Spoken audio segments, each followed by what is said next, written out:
This video, we are going to continue to modify our Power Automate flow that closes a Salesforce case from Teams.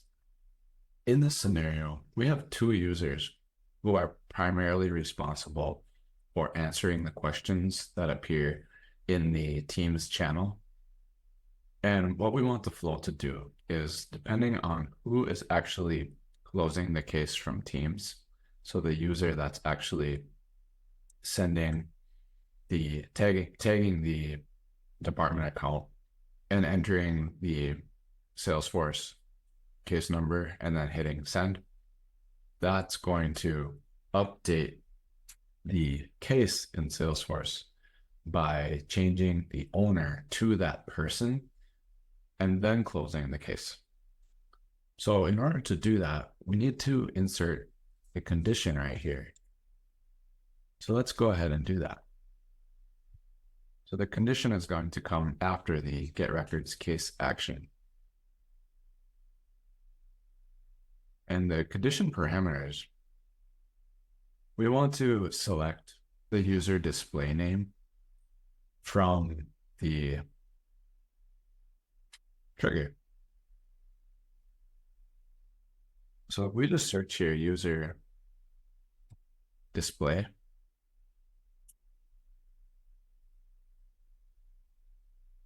and we can use the user display name from the get message details. So with the from user display name, and then is equal to, and in this case, I'm one of the users, so I'm going to enter my name there. And in our case, we're only dealing with two users. So the condition is very simple. It's either equal to me or it's not. And if it is equal to me, then what we're going to do is compose under the true.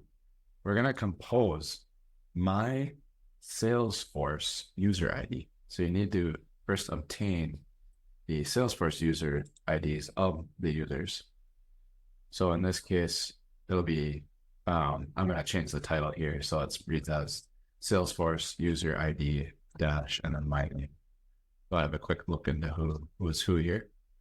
And then in the inputs, I have my Salesforce user ID and I'm just going to paste it right in here. Now, if it's not me, then we're composing the user ID of other individual who's managing these Teams responses. So we add another compose. And then once again, I'm going to update this. So it's Salesforce user ID and then the name of the person. And then paste in their user ID. I'll just pretend it's this user ID. So now we have our condition, and depending on who the user display name is, it will compose one of these two names. And then we need to add an action underneath here, which is a Salesforce connector. So I'm just going to search Salesforce and then click see more and then update record. And this is going to be update record and change owner to the member. And I'm searching the cases for the object type.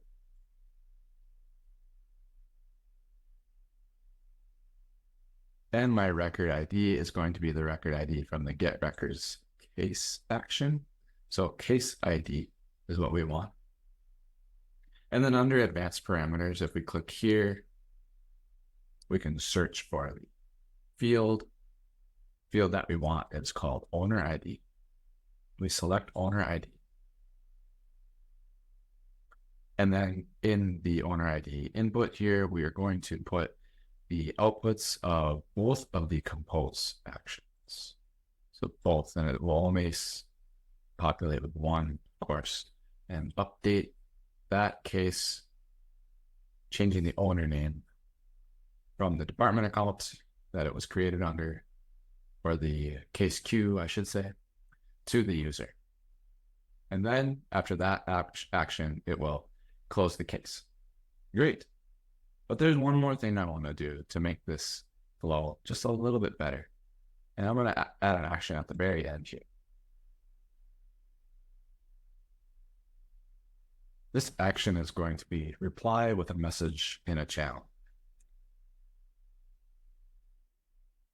And basically, this last action of this flow is going to post a message, a final reply to the original message with a message that says case, and then the Salesforce case number has been closed by, and then the user name.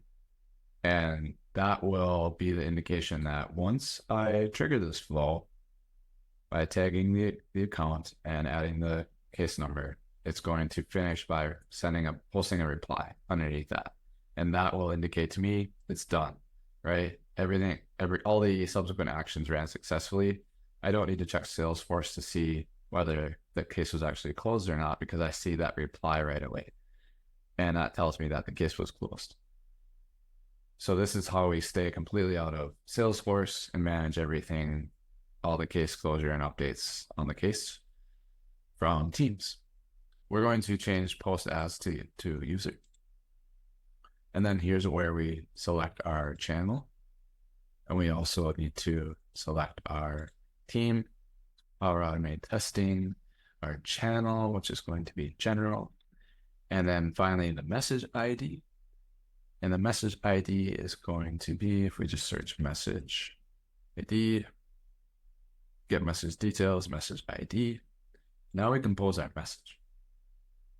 So this is a very simple case. And then we can go to case number. So I'm going to search that case number has been closed by, and then we search for display name, user display name, and that is it. So that's going to do it for this video. I hope that you found this helpful, and as always, we will see you in the next video. Take care, everyone. Bye-bye.